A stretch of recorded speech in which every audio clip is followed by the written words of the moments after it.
अंकुर जी। हाँ राधे महाराज जी। राधे राधे महाराज जी। महाराज जी, मैं जीवन की मुश्किलों का सामना कैसे कर सकता हूँ? जब मैं हताश या निराश महसूस करता हूँ तो मुझे क्या करना चाहिए? नाम जप। नाम जप में बहुत सामर्थ्य है। मैं आपको अपने अनुभव की बात बताता हूं। नाम जप में इतनी सामर्थ्य है कि किसी के सहयोग की जरूरत नहीं है। आप हर तरह से पार हो जाएंगे, हर तरह की मुसीबत से पार हो जाएंगे। तो अगर हम भगवान का भरोसा करते हैं तो हमारी आर्थिक, हमारी स्वास्थ्य, हमारी सामाजिक, हमारी बौद्धिक हर समस्या का समाधान हो जाएगा, क्योंकि भगवान सर्व सामर्थ्यशाली है। संसार में कोई अगर अपनी कमी बताए भी, अपनी समस्या बताए भी, तो दूसरा शोषण कर सकता है, पोषण नहीं कर सकता। रही मन मन की मन व्यथा, रखिए मन में गोए, सुनिठ लई है लोग सब, बाट न लई है कोई। इसलिए अपनी बात भगवान से कहो और नाम जप करो, और नाम जप से देखो मंगल होता है कि नहीं। काउंटर खरीद लो, एक अंगूठी की तरह पहने रहो, राधा राधा राधा राधा राधा। जपते हो? नहीं जपते हो, इसीलिए कह रहा हूं एक काउंटर खरीदो और आज से 10,000 नाम रोज जप करोगे, राधा राधा राधा राधा 10,000 बार। जब समय मिले, चलते फिरते उठते बैठते, उसमें क्या है, 10,000 उसमें जब गिनती आ जाए तो समझ लो एक दिन का काम हो गया। 10,000 10,000 नाम रोज जप करो, फिर देखो भगवान की कृपा। ठीक है? हाँ। अच्छा, जैसे हम ये बात कह रहे हैं ना, हो सकता है इनको विश्वास लाओ, क्योंकि इसमें पैसा नहीं लगा। आज का कलयुगी प्राणी ऐसा है कि एक कलावा, थोड़ी सी राख, थोड़ा सा जंतुर मंतुर, उस पर विश्वास हो जाएगा, लेकिन राधा लाभ पर विश्वास नहीं। अब फिर ही आए तो उनकी बात का बात तो नहीं।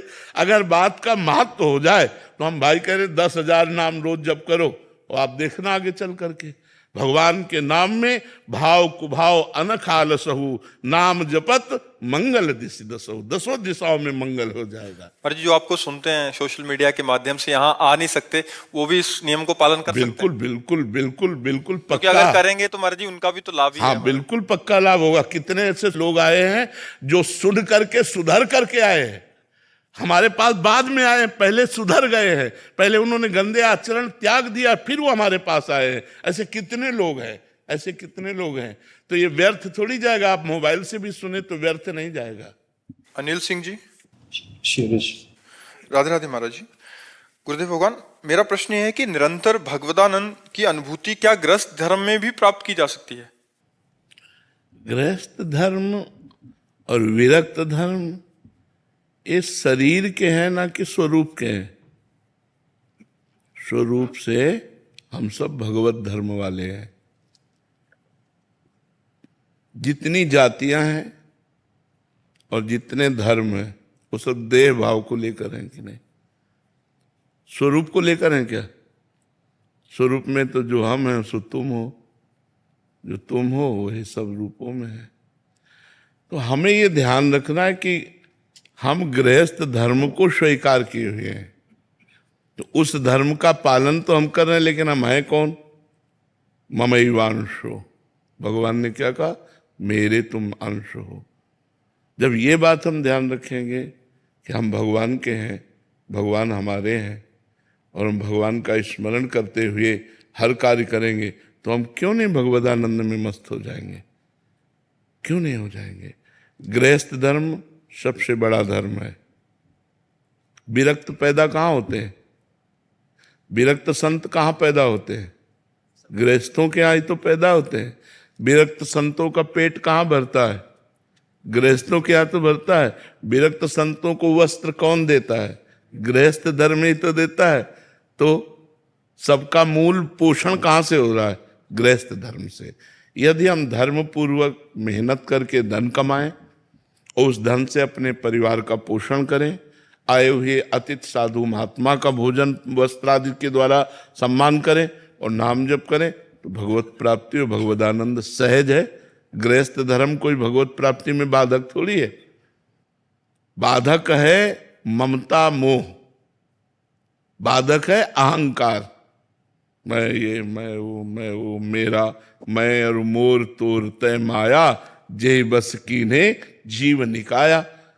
और अगर हम ये बात सोच लें, नाथ सकल संपदा तुम्हारी, मैं सेवक समेत सुतनारी, तो खत्म।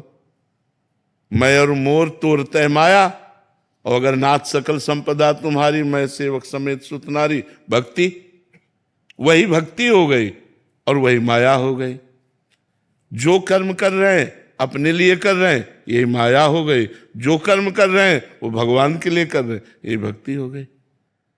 भाव बदल गया तो वही कर्म भक्ति हो गया, और भाव बदल गया तो अब जैसे हम भगवान का श्रृंगार कर रहे हैं, दिखाई दे रहा है भक्ति, लेकिन है कि 4 लोग प्रभावित हो, 4 रुपया चढ़ावें, वो माया बन गया, वो माया कृत्य हो गया। भगवत कार्य भी वो माया में हो गया। और माया में कार्य है, आप दुकान में बैठे हो, धंधा कर रहे हो, लेकिन आपका उद्देश्य है कि अगर आज 100 रुपया ज्यादा आ जाएंगे तो हम वृंदावन जाएंगे, बिहारी जी के दर्शन करेंगे और एक संत को भोजन पवाएंगे। अल्लू, वही माया में कार्य भक्ति बन गया, भगवत कार्य बन गया। तो गृहस्थ धर्म को आप ऐसे ना देखिए, पर इतने कार्य हैं, इतनी प्रकार की धाराएं हैं चिंतन की, कि वो चिंतन समेट नहीं पाता। अगर समेट ले तो भगवदानंद में मस्त हो जाए, और समेटने का तभी हो सकता है जब भगवान के भरोसे हो जाए और भगवान के आश्रित होकर, नाथ सकल संपदा तुम्हारी, मैं सेवक समेत सुतनारी, सब काम बन जाएगा।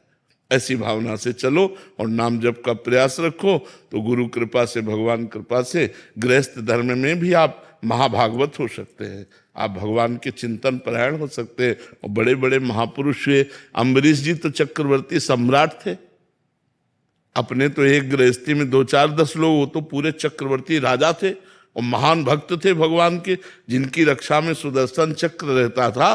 सोचो, दुर्वासा जी को भागना पड़ा अम्बरीश जी के आगे, ऐसे महाभागवत, कि उनका अपराध बन गया तो भागना पड़ा, त्रिभुवन में सुदर्शन चक्र ने खदेड़ लिया, और आके अम्बरीश जी के चरणों में जब पड़े तब उनको शांति प्राप्त हुई। तो हमें लगता है कि गृहस्थ धर्म बाधक नहीं, गृहस्थ धर्म तो और साधक है। यदि हम भजन ठीक से करें तो 4 को खवा कर पा रहे हैं, कहीं भंडारा पाने नहीं जा रहे, स्वयं मेहनत करते हैं, अपने परिवार का पोषण करते हैं और 1-2 को पवा देते हैं। ये सबसे बड़ा कार्य है। गृहस्थ धर्म कोई छोटा धर्म नहीं, हमें तो लगता है सबसे बड़ा धर्म है, क्योंकि इसी से सब धर्मों का पोषण होता है, सब महात्माओं का, सबका पोषण इसी से होता है।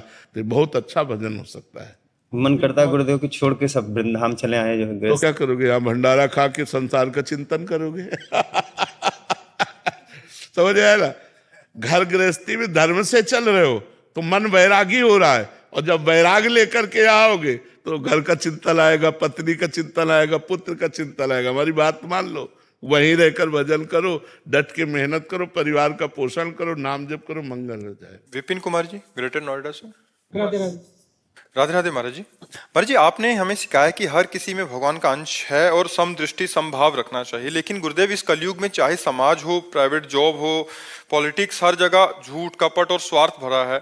सही बात बोलने पर भी लोग विरोध करते हैं, अच्छाई को मजाक उठाते हैं। ऐसे में कैसे समभाव रखा जाए? हाँ, कलयुग का तो प्रवाह सतयुग, त्रेता, द्वापर और कलयुग, ब्रह्मा जी के 4 पुत्र हैं। तो ब्रह्मा जी ने चारों को बुलाया और सतयुग से कहा, बेटा हमने नरक बनाया है। ब्रह्मा जी का ही तो बनाया हुआ है ना, रचना तो सब ब्रह्मा जी ने की, हमने नरक बनाया है। तो उनका पिताजी, हमारे राज्य में कोई नरक नहीं जाएगा। तो त्रेता से कहा, त्रेता ने कहा, बड़े भैया जैसा कह रहे वैसा ही हमारे भी आचरण होंगे। द्वापर से कहा, द्वापर ने कहा, आज्ञा पालन की कोशिश करूंगा। जब कलयुग से कहा तो कलयुग ने कहा, पिताजी जैसे बड़े भैया ने कहा हमारे राज्य में कोई नरक नहीं जाएगा, ऐसे वादा करते हैं हमारे राज्य में कोई स्वर्ग नहीं जाएगा। क्यों? पापाचरण, झूठ, कपट जिससे नरक जाने वाला है, वो सब आचरणों की बाहुल्यता है, उसी आचरणों की बाहुल्यता। आप देख लीजिए, शराब पीना, मांस खाना, पराई स्त्री से बेविचार करना, जुआ खेलना, झूठ बोलना, हिंसा करना, ये सब बाहुल्यता है। तो इस बाहुल्यता में आपको बचाना है, ना कि उस नरक के प्रवाह में बह जाना है। हमको सत्य से चलना, चाहे हमें लोग गाली दें, चाहे लोग हमें साथ ना दे, लेकिन सत्य का साथ परमात्मा देता है। असत्य के सैकड़ों साथी हो सकते हैं। एक आदमी शराब पीता था, गंदे आचरण करता था, गुंडाई करता था, तो 20 लोग उसका सम्मान करते थे और 20 लोग अपने दरवाजे पे बैठालते थे।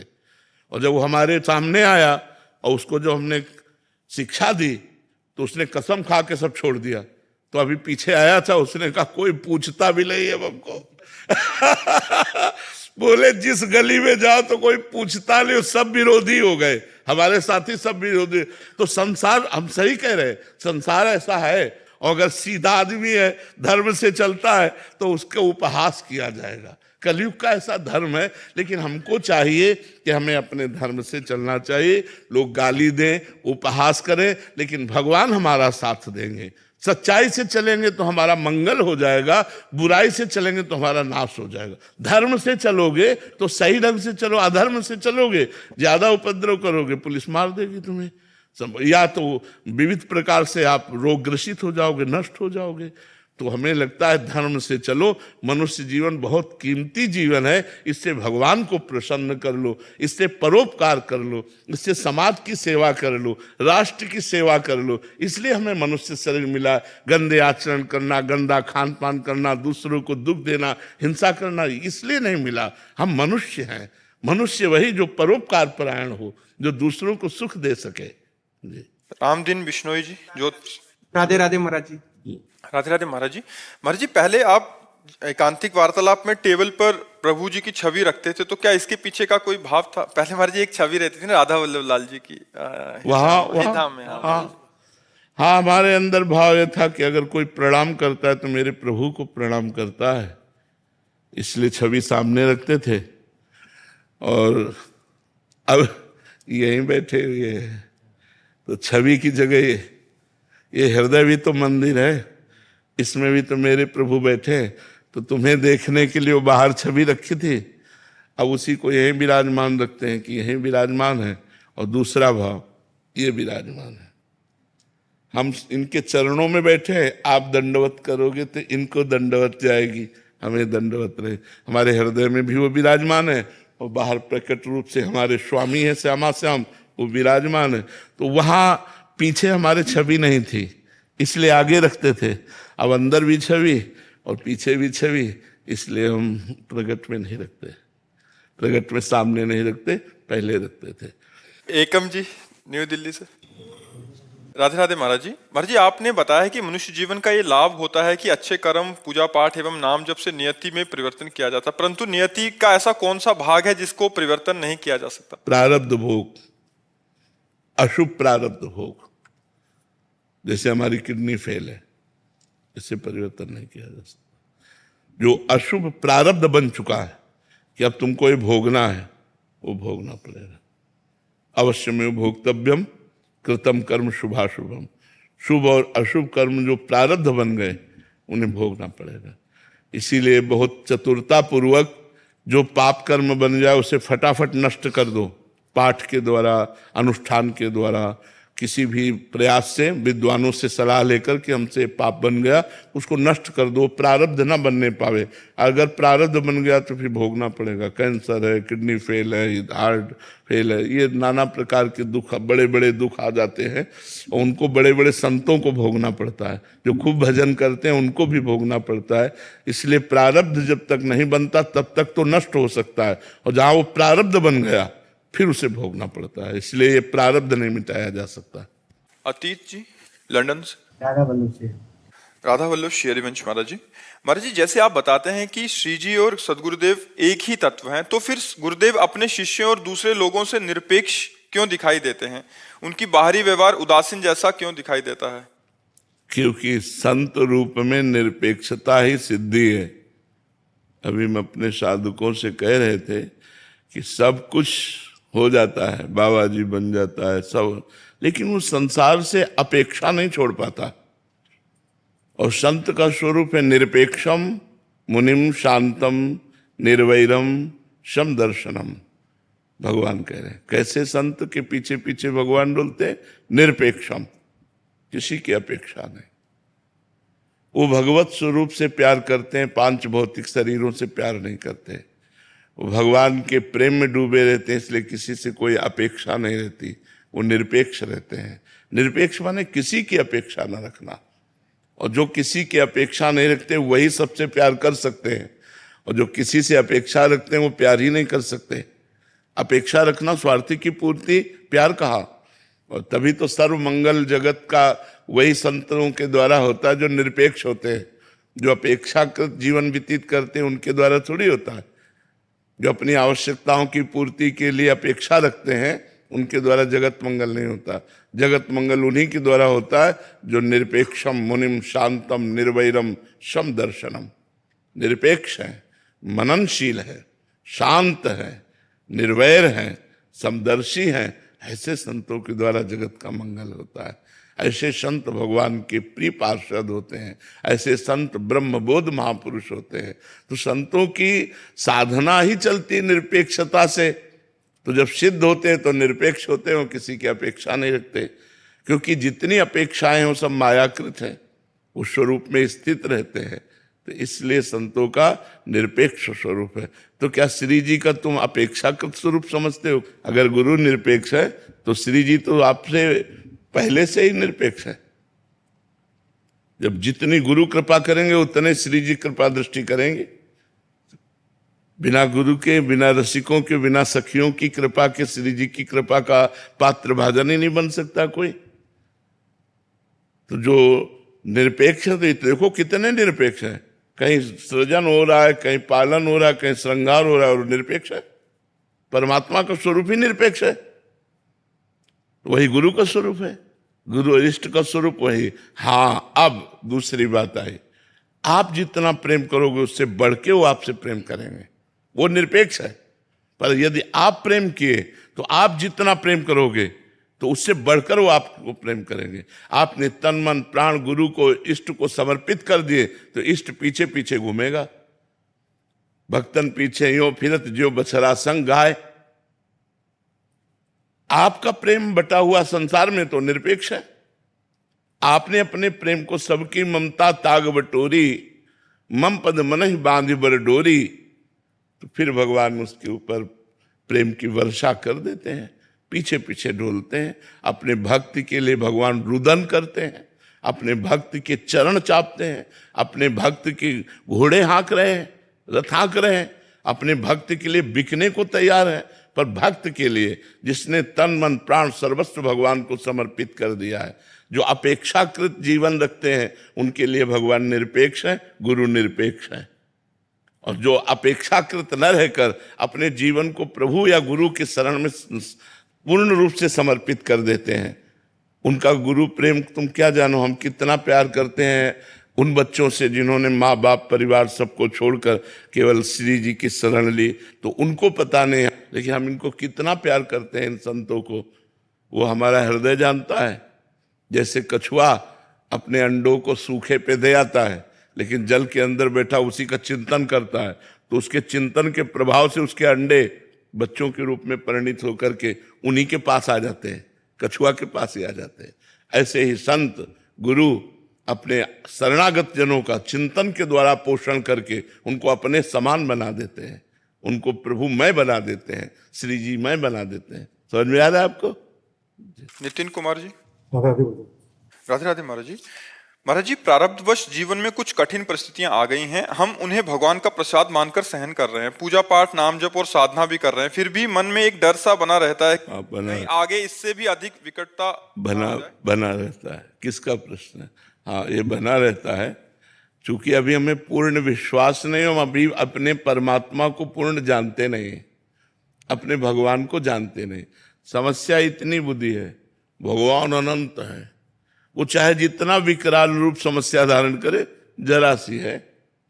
भगवान अनंत महिमाशाली है। एक बार ब्रजवासी सब गाय चरा रहे थे, तो मुंजा टवी वन है एक, मुंजा टवी वन में आग लग गई। वैसे ही जंगल में आग लग जाए और बड़ी हवा चलने लगी और बीच में वो फंस गए मुंजा टवी में। अब उन्होंने पुकारा, हे कृष्ण हे करुणामय, अब तुम इस दावानल से हमारी रक्षा कर सकते हो, इस जंगली आग से हमारी रक्षा कर सकते हो। भगवान ने सब सखाओं से, ग्वाल वालों से कहा, आप सब लोग आंख मूंद लो। सबने आंख मूंद ली। भगवान अपने मुंह से पूरी अग्नि पी गए। भागवत में लिखा हुआ है, अपने मुख से पूरी अग्नि का पान कर गए भगवान। और जब उन्होंने आंख खोला तो देखा भांडीरवट में है, मैं गाय बछड़ा सहित सब भांडीरवट। कर तुम अकर तुम अन्यथा कर तुम सर्व समर्था स ईश्वरा। जो करने लायक है वो तो कर ही देता है, जो नहीं करने लायक वो भी कर सकता है, जो बिल्कुल असंभव है वो भी हो सकता है। भगवान की कृपा से क्या नहीं हो सकता है, असंभव को भी संभव कर दे वो परमात्मा होता है। तो जब हमें विश्वास है पर हमारा इतना भगवान के प्रति अपनापन नहीं है ना, हमें भगवान की महिमा का पूर्ण ज्ञान नहीं है ना, तो इसलिए हमको लगता है कि पता नहीं भगवान कृपा ना करेंगे तो डूब ही जाएंगे। हर समस्या का समाधान नाम जप करते हुए भगवान पर दृढ़ विश्वास रखो। कर्म का भोग हो जाने पर समस्या खत्म हो जाएगी। वो हमारे कर्म का परिणाम आया है, जो हमने मनमानी पापाचरण किया है वो प्रारब्ध बनकर हमें दुख भोगाने आया है, हमको दुख भोगना ही पड़ेगा। इसलिए नाम जप करते हुए भगवान का आश्रय लेकर दुख भोग लेते हैं। जैसे रात है तो सुबह हुआ दिन आया, ऐसे ही दुख है तो सुबह हुआ सुख आया। शांति धारण करो और भयभीत मत हो। भगवान सब कुछ करने में समर्थ है, असंभव को भी संभव कर दे वो भगवान है। इसलिए नाम जप करो, नाम जप से सब ठीक हो जाएगा। और भगवान पर दृढ़ विश्वास रखो कि हमारा अमंगल नहीं होगा क्योंकि मैं भगवान की शरण में हूं। अगर शरणागत हो तो ऐसा भाव रखो। अखंड प्रताप सिंह जी। राधे राधे। महाराज जी, यदि कोई व्यक्ति बार बार हमें दुख देता हो और तो क्षमा और दृढ़ता में संतुलन कैसे रखें? क्योंकि हमें कोई ऐसा अपराध बना है जो बार बार हमको दुख भोगना है। वो व्यक्ति वचन के द्वारा, चेष्टा के द्वारा उपहास करेगा, गाली देगा, वो हमारी संपत्ति को छेड़ेगा, बार बार हमको दुख देगा, क्योंकि हमारा प्रारब्ध भोग है। इसलिए चुप होकर के सह जाना चाहिए। और जिस दिन प्रारब्ध संपन्न हो गया तो उसको दंड मिल जाएगा अपने आप, क्योंकि उसका तो कर्म बन रहा है और आपका प्रारब्ध मिट रहा है। यदि आप चुपचाप सहन करते गए तो दूसरी जगह ऐसा फंस जाएगा कि उसको दंड मिल जाएगा, आपको सताने का उसको दंड मिल जाएगा। विश्वास कीजिए, धर्म बिल्कुल चौकन्ना होकर चारों तो दिशाओं में व्याप्त है। धर्म की गवाही कौन है? दिन रात, आकाश, पृथ्वी, वायु, जीवात्मा, सब इंद्रियां, मन, यही गवाही है। जिनके द्वारा तुम कर रहे हो ना, यही गवाही है। ये साक्षी बन जाते हैं, हाँ ऐसा हुआ, एक सेकंड में हिसाब हो जाता है। वहां किसी और की गवाही की थोड़ी जरूरत होती। या तो दिन में पाप करोगे या रात्रि में पाप करोगे। जो पाप करोगे मन और इंद्रियों से करोगे। और जीवात्मा तो है ही है, मन है, इंद्रियां, ये सब गवाही है। सत्य साक्षी के लिए किसी और की गवाही की जरूरत नहीं पड़ती है। तो इसलिए आपका प्रारब्ध है, आप उसे भोग लीजिए।